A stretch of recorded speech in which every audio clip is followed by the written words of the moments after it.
আসসালামু আলাইকুম ওয়া রাহমাতুল্লাহি ওয়া বারাকাতুহু। আপনারা কেমন আছেন? আলহামদুলিল্লাহ। আলহামদুলিল্লাহ নাহমাদুহু ওয়া নাস্তাঈনুহু ওয়া নাস্তাগফিরুহু ওয়া নাউযু বিল্লাহি মিন শুরুরি আনফুসিনা ওয়া মিন সাইয়্যাতি আমালিনা। من يهده الله فلا مضل له ومن يضلله فلا هادي له ونشهد أن محمدا عبده ورسوله الذي أرسله بالحق بشيرا ونذيرا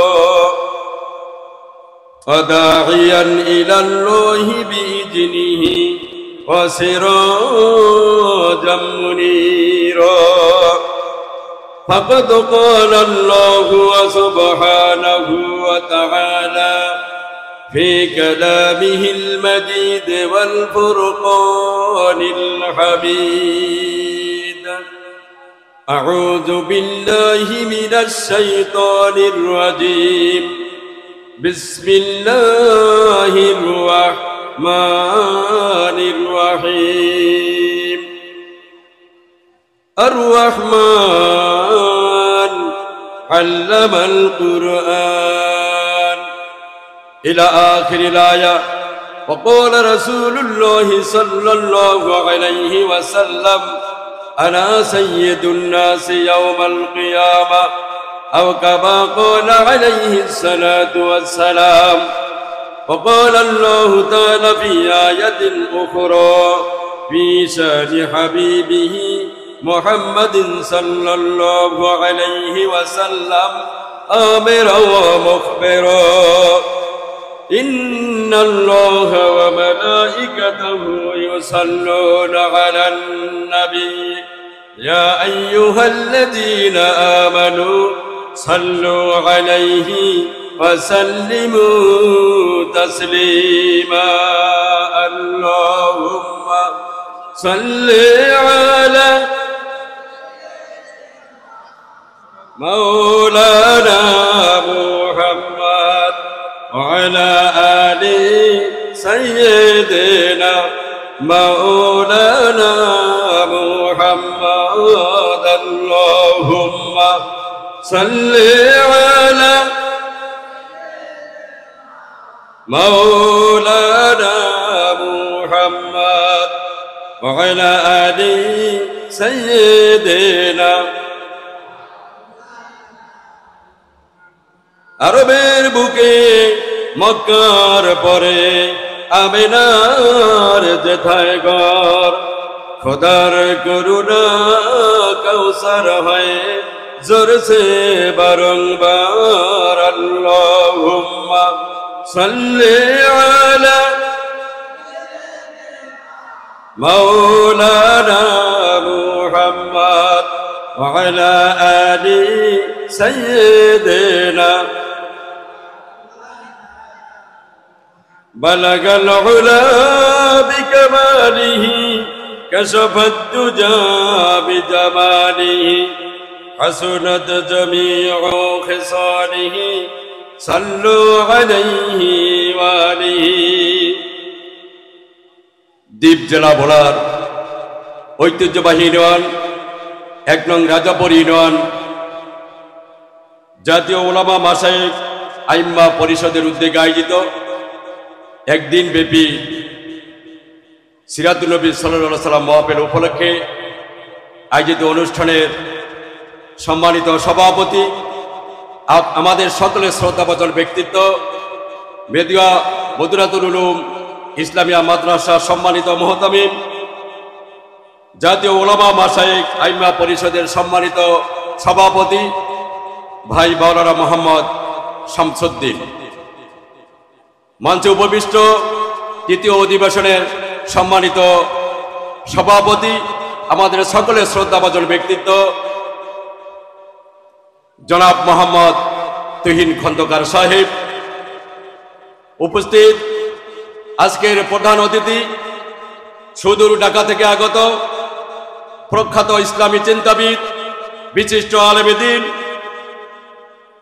কেন্দ্রীয় যুগ্ম মহাসচিব, জাতীয় উলামা মাশায়েখ আইম্মা পরিষদের সম্মানিত মেহমান জনাব মাওলানা মোহাম্মদ মুফতি শামসুদ্দোহা শাফি সাহেব, সম্মানিত বিশেষ অতিথিবৃন্দ, সম্মানিত ওলামায়ে কেরাম, সম্মানিত রাজাপুরের বিশিষ্ট ব্যক্তিবর্গ, সম্মানিত ভাইয়েরা আমার, সকলের কাছে আমার সংগ্রামী সালাম, আসসালামু আলাইকুম ওয়া রাহমাতুল্লাহি ওয়া বারাকাতুহু।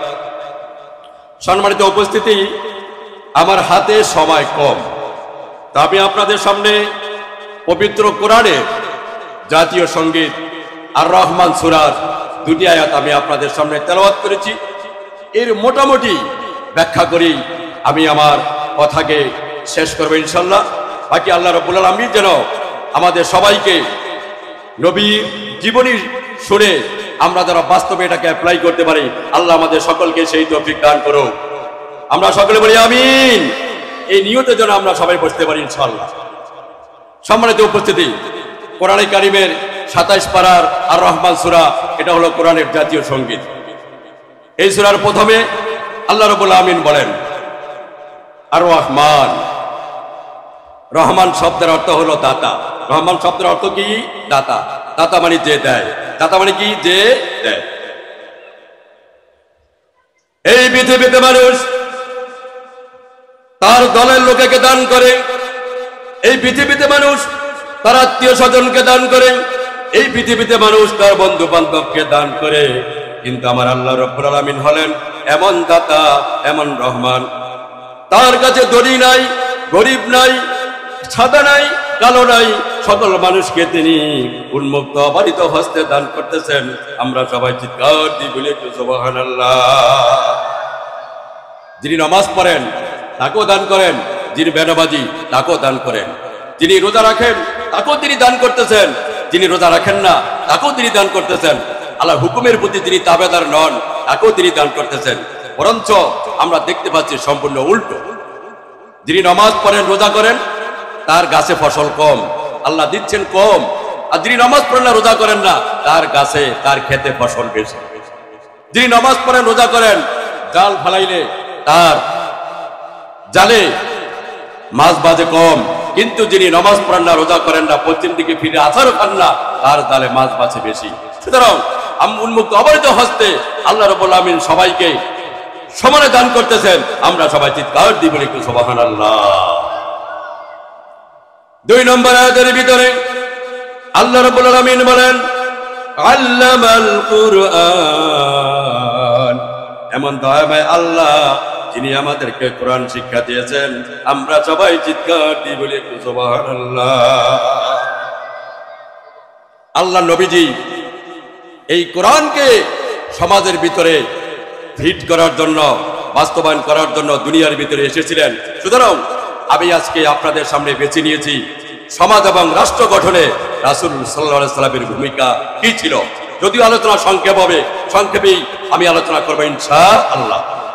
সম্মানিত উপস্থিতি, আল্লাহ রাব্বুল আমিন বলতেছেন আল্লামাল কোরআন, আমি কোরআন শিক্ষা দিলাম, কোরআন আমি শিক্ষা দিয়েছি। এই কোরআন থেকে 2টি পয়েন্ট বলি, আমি আমার কথাকে শেষ করতে চাই।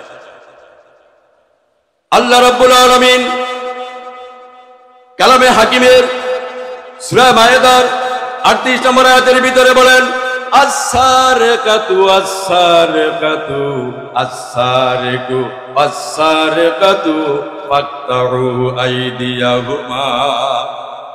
আল্লাহ রাব্বুল আমিন বলেন চোর যদি পুরুষ হয় অথবা চোর যদি নারী হয়, উভয়ের হাত কেটে দাও। এটা হলো আল্লাহ রাব্বুল আলামিনের বিধান। আমরা সবাই চিৎকার দিয়ে বলি একটু সুবহানাল্লাহ। আরো জোরে বলেন না সুবহানাল্লাহ। আল্লাহর বিধান হলো কি? চোর যদি পুরুষ হয়, চোর যদি নারী হয়, তাদের উভয়ের হাত কেটে দাও। আমাদের সমাজে কি এই বিধান আছে? আমাদের সমাজে কি এই বিধান আছে? এই বিধান আমাদের সমাজে নাই। সাপোজ উদাহরণ হলো, ঢাকা থেকে একজন ব্যক্তি, মন্ত্রী সাহেব ভোলাতে প্রোগ্রাম করলেন, ঢাকাতে আসলেন, ভোলা সরকারি স্কুল ময়দানে।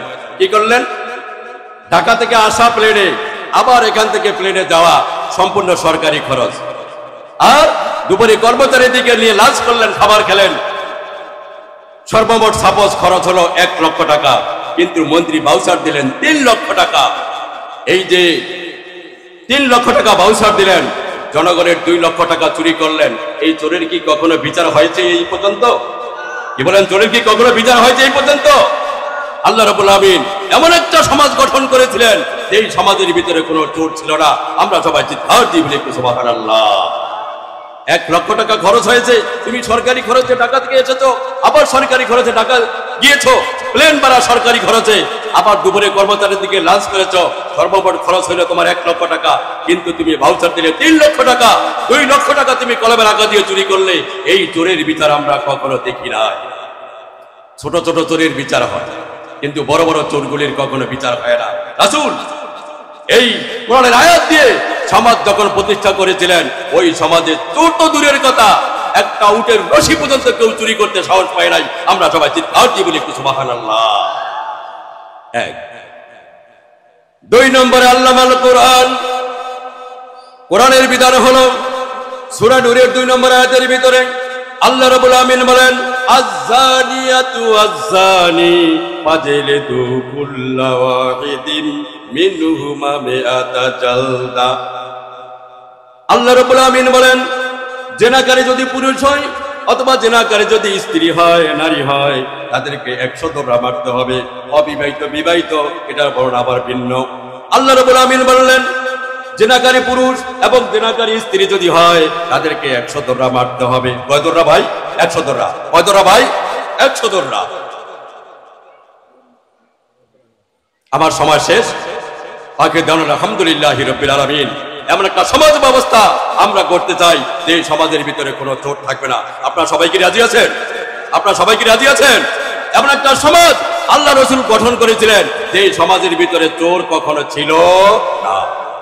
এমন একটা সমাজ ব্যবস্থা আমরা চাই যেই সমাজে চোর ছিল না, যেই সমাজে ডাকাত ছিল না, যেই সমাজে ইফতিজিং ছিল না, যেই সমাজে জিনা ছিল না, যেই সমাজে ব্যভিচার ছিল না। এমন একটা সমাজ ব্যবস্থা কায়েম হোক, এটাকে আমরা চাই না? রাসূল এমন একটা সমাজ ব্যবস্থা কায়েম করে ওই সমাজের ভিতরে আল্লাহ রাসূল নিজেই প্রেসিডেন্ট হয়ে ওই সমাজের ভিতরে আল্লাহর দ্বীন প্রতিষ্ঠা করেছিলেন। কোরআন এবং হাদিস দিয়ে সমাজ এবং রাষ্ট্র যখন তিনি পরিচালনা করেছেন, ওই সমাজের ভিতরে জিনা ছিল না, ব্যভিচার ছিল না, রাহাজানি ছিল না, হত্যা ছিল না, ধর্ষণ ছিল না, ইফতিজিং ছিল না। এমন একটা সমাজ ব্যবস্থা কায়েম হোক, এটাকে আমরা চাই না?